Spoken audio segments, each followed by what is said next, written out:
Slide visible? Yes, sir. So you have to know the anatomy and embryology of thyroid gland, physiology of thyroid hormone, how they are synthesized and what is their function. All that physiology question may be asked, and you must know about the clinical features of hypothyroid conditions, anti-thyroid medications, and the thyroxine pharmacology you should know.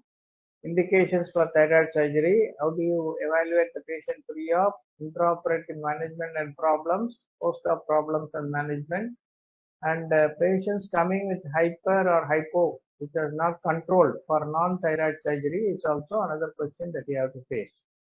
So the thyroid means shield. This is Greek word which means it's a oblong door shield. And the anatomy, of course, we have discussed that the development starts from the third week, and by seventh week itself, the gland reaches the final position, and it can remain in the various locations. And this is the foramen cecum from where it starts, and that is the reason why you get the thyroglossal cyst moving with the protrusion of the tongue. So this is the various locations where it can stop and become an ectopic thyroid also. And lingual thyroid, thyroglossal cyst, retrosternal goiter is another important point, and sometimes the examiners may ask you. So if it is a retrosternal goiter, it involves, it can be removed either by open sternotomy or by mediastinoscopy. So both methods it can do. So these are all the sizes and location of the gland, and why the gland moves with deglutition. This is the answer. Suspensory ligament of Berry, which is nothing but a condensed connective tissue which binds gland firmly to cricoid cartilage and upper tracheal rings, as well as the hyoid cartilage above. The pretracheal fascia invests the gland above. The ligament Berry and pretracheal fascia are responsible for the movement for deglutition. The arterial supply is like that, venous drainage, and this is the Riddle's triangle, where the recurrent nerve forms part of the triangle, so it is easy to identify it from the location with the help of the other vascular structures. And this is the picture to show the um, synthesis of thyroid hormone. So from the blood, iodine is trapped into the follicular cells by sodium iodine symporter. Both the things are taken in, and the iodine goes straight through the sphendrin root from the uh, apical surface into the colloidal area, where it combines with the thyroglobulin to form all the various steps. And then once it is formed, it is kept in the vesicle as an endocytosis, and then it is cleaved and then released. Once the simulation occurs, it is released into the blood as T3 and T4. T4 is produced more in quantity than T3, and reverse T3 is the inactive form of the T3. So feedback is the main method of control, and the interpretation of thyroid function test. They may ask you how to do that. So two things you have to take into consideration: the TSH and T4 and their relationship, how they are increased or decreased. So there are two conditions: primary condition and secondary condition, and a third condition called subclinical. These are all the presentations that it can produce. And this is the structure of the hormone and how the T3 and reverse T3 are produced. The reverse T3 is the cause for the sick euthyroid syndrome. In patients who have not had any thyroid disease, but in severe illness or critical illness, they may have hypothyroid features because the T3 is not functioning properly. It becomes a reverse T3, which is the responsibility for the thyroid inactivity. So how TSH is working and their method, how they are. TSH is also a G protein coupled receptor, and it gets attached and then stimulates all the steps to cause the functioning of that secretion. So all this physiology you should be able to know, and what are all the various effects of the thyroxine hormone on the body. It is a nuclear receptor activating agent. So it goes into the cell and then acts on the nuclear receptor and then helps in the synthesis of messenger RNA, new proteins. So this picture is available in the net also. So you have to go through that and understand the functions of the thyroid hormone: general metabolism, growth and development, respiration, cardiovascular system, GI tract, and reproduction. That is why the hyper or hypoactivity affects all these systems in the body and produces the various signs and symptoms. The nervous system, carbohydrate metabolism, protein, lipid metabolism, everything is affected. Sometimes they may ask you what is the definition of a basal metabolic rate. So this is defined as it is the amount of energy liberated by breakdown of food per unit time under standard conditions. That is the definition. It is the amount of energy liberated by breakdown of food per unit time under standard conditions. The standard conditions are the patient must be a relaxed subject at a comfortable temperature, and the duration after a meal should be about 12 hours, and the BMR that you get should be corrected for age, sex, and body surface area. And it is measured as a heat produced by the subject or oxygen consumption. So normal for an adult male is 197 kilojoules per square meter per hour, or 40 calories per meter squared per hour. And disorders, hyper and hypo, and causes. So causes of primary hyperthyroidism: Graves, toxic multinodular goiter, toxic adenoma, etc. And the hyper thyrotoxicosis without hyperthyroidism can be subacute thyroiditis, silent thyroiditis, and other causes of thyroid destruction like amidrone, radiation, and infarction adenoma, and all those things. These are all the biochemical findings that you find in various things. And causes of hypothyroidism can be Hashimoto's, excess use of antithyroid, which is a iatrogenic condition, or surgical removal of thyroid gland like total thyroidectomy, or radioactive ablation of thyroid. So in thyroid toxicosis, this is the main action is by beta adrenergic receptor upregulation and sensitization to catecholamines. And thyrotoxicosis causes include Graves' disease, toxic multinodular goiter or adenoma, or it can be caused by thyroiditis or iatrogenic causes. And in this condition, antithyroid drugs are contraindicated because the cases of synthesis of hormone is not increased. Symptoms are thyrotoxicosis is caused by an excess of beta adrenergic activity. So that is why it produces, but patients should ideally, for any elective surgery, they must be made euthyroid before surgery, both clinically and biochemically. And thyroid storm can occur anytime from the start of the surgery to 24 hours post-op because of the causes of surgery and infection or trauma. This is apathetic thyrotoxicosis. The cardinal features are apathy and depression in contrast to the excitability and hyperkinesis of hyperthyroidism. So that is diagnosed only by, what is this test? Can you from the picture tell me what is the test being done? Can anyone identify this radiological testing that is being done for the patient? This is called thyroid scintigraphy. Okay, they give a nuclear iodine preparation, iodine 123 or technetium 999, and try to identify the uptake. This is called the thyroid scintigraphy, SCINTGRAF.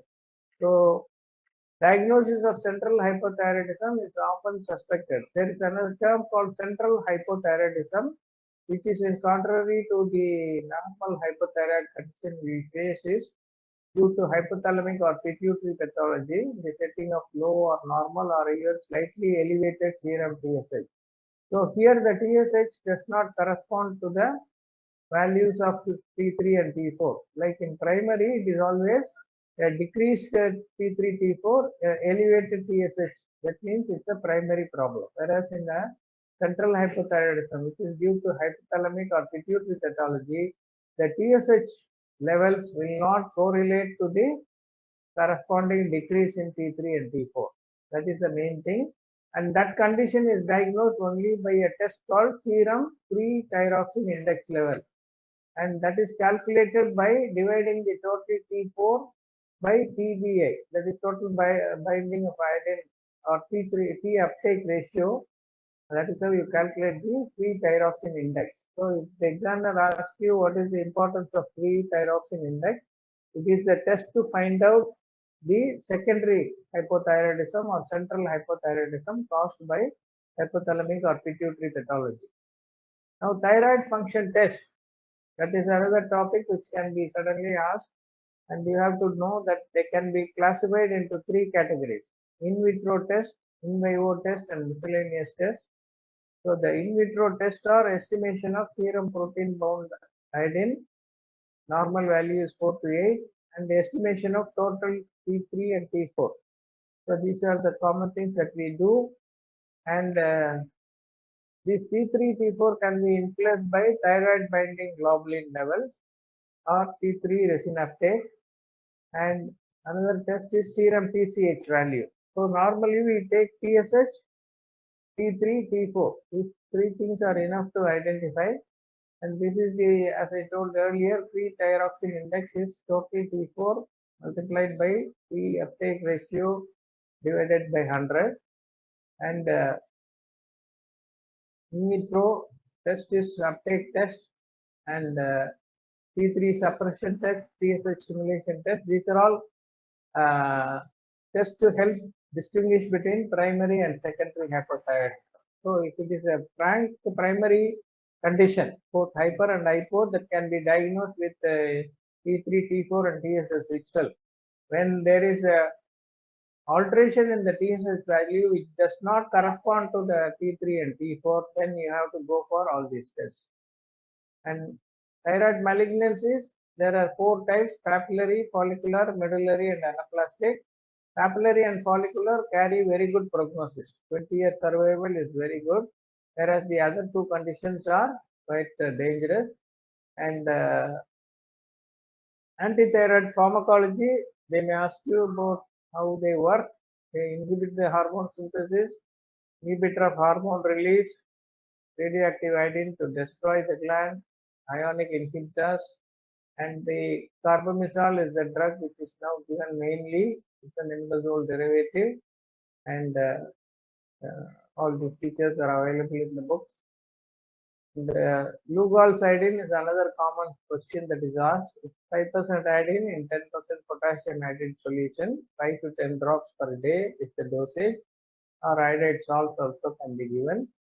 This is another important thing. Iodinated contrast media, which is hypodate, it prevents the conversion of T4 to T3. So this is also an important drug which can be used in thyrotoxic crisis. So this is in the latest article by the World Federation Society of Anesthesia. The last article was on thyrotoxic management, and this contrast media is being insisted upon as a very important drug for controlling thyroid storm. And the Wolff-Chaikoff syndrome or thyroid turns off is another point that you have to go. So whenever iodide salts or Lugol-Sidene is given, it prevents thyroid release by the feedback mechanism. So that is the reason why it is given prior to surgery and not on a routine basis, and that effect is described as Wolff-Chaikoff effect, or it can be asked. And radioactive iodine usually is given for as a medical thyroidectomy. So you can destroy the glands and produce the effect in hyperthyroid case. Beta blockers, propranolol, which is a non-selective beta blocker, not only controls the cardiac symptoms but also prevents the conversion of T4 to T3.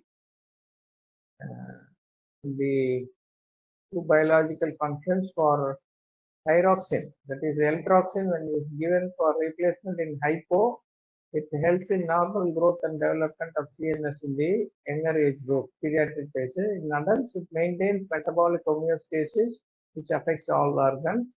And this is available in 25, 50, 100 micrograms, and it should be given. And also, T3 is available in injectable form.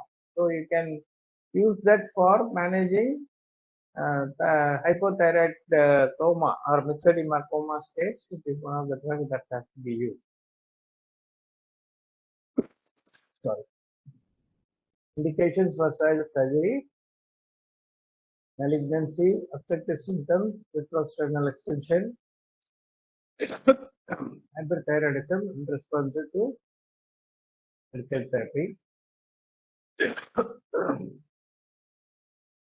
goiter, superimposed lymphoma. Way of evaluation: clinical examination, you have to mention about anterior approach and lateral approach. In this case, they give you a live patient. Don't forget to examine the patient from the front and back. And for establishing very faint tremors, you have to place a paper on the outstretched hand, and then you will be able to note that. This is called pretibial myxedema, which is also present in the hyperthyroidism. Even though it is called myxedema, it is not a condition associated with hypo. It is a condition associated with hyper only. And these are all the eye signs that you see. And this is the way to find out the upper extension and then the brachial deviation. This is called the insinuation finger test. And this is how you do the examination from the behind. And observing for deglutition and movements with tongue protrusion and percussion and auscultation. All these steps have to be done. In the serum calcium estimation is very, very important to rule out any. Sometimes the hypocalcemia have been reported even as early as 1 hour after surgery. Even though normally we say it happens after 24 hours, there have been case reports where hypocalcemia has caused laryngospasm and airway problem within 1 hour of surgery also. So unless you have a preoperative calcium level estimation, you will not be able to diagnose the presence of mild degrees of hypocalcemia. So this is the compression and deviation of the tracheal air shadow. You can see both happening. This is widening of the mediastinum, which may be seen in the retrosternal goiter conditions. And majority prefer GA with a DT tube. Position is supine with neck extension. Eye protection is important. IV line placement is important. Monitor location, pressure points, choice of ET tube. This is the armored tube that you use. This is the North Pole or nasal ray tube which can be used. And this is the EMG tube mounted on the track airway. This is how the patient is positioned for thyroid surgery with a pillow under the shoulder and the head in the headrest. And you can see the tube supported with the tampy pad so that it doesn't cause any. Even though the tape is tight here, it should be not very tight because it will obstruct the venous drainage. And deep extubation in uncomplicated airway can be done. Bailey's maneuver also has been used. Laryngeal tracheal anesthesia with topical lidocaine and administration of dexmedetomidine, low dose fentanyl. For regional anesthesia, you have to give the superficial cervical plexus block and a deep cervical plexus block on one side. Superficial can be given on both, but deep cervical should be done only on one side. And this is how you have to do that. And another option is cervical epidural. So that is also another technique that can be done. And management of thyroid crisis, air embolism, hemorrhage, and need for stenotomy for retrosternal. These are all intra complications. Newer challenges are the intraoperative neuromonitoring as well as endoscopic thyroidectomy. So their ports are placed and the laparoscope, grasper, on this thing, just like your any laparoscopy, the ports are made on the chest wall, not anywhere in the neck. Especially patients who are actors and other things who don't want a scar on the front of neck. This is being now practiced. Is the and transoral thyroidectomy. So the approach it by the robotic also is being used for doing thyroidectomy by transoral route and complications. These are all the complications. Plate, hematoma, hypocalcemia. This is all the various positions. You can see in the how the left abductor palsy. Your voice is breaking, sir. Is it okay now? So this is the right cord, is abducted, and this is the left cord which is paralyzed. So you can see how it is behaving. And this is the Sir, can you please tracheomalacia. repeat the transoral approach, sir? Sorry, sir. Can you please repeat the transoral approach? Transoral approach is by this is the robotic technique. Transoral robotic thyroidectomy. This has come to Chennai also. It is being done in the Thanks Hospital, Punnumali Road, where the Ganga Hospital owner's son-in-law is an ENT surgeon. He does this surgery through the transoral road. You can see this is the mouth.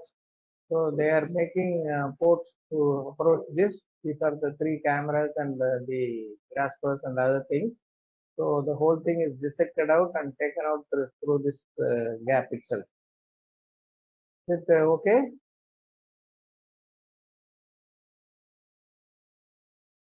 Are you able to see that? Yes, sir. Yes, sir. Thank you. This is the normal trachea, and this is the tracheomalacia.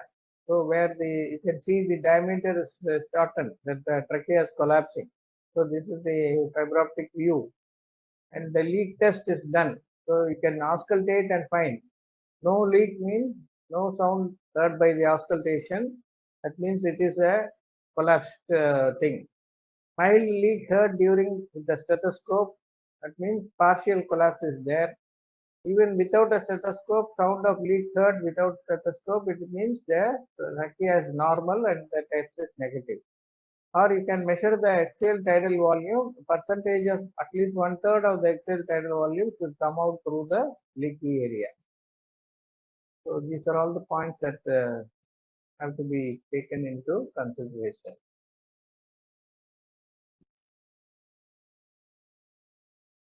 Okay. Right. Any questions? Thank you, sir. Any doubts? Any questions from students? Siteshwar Rao, Jai Bharati. No, sir. No, sir. No, everything is clear. Okay. We'll move on to the next topic quickly.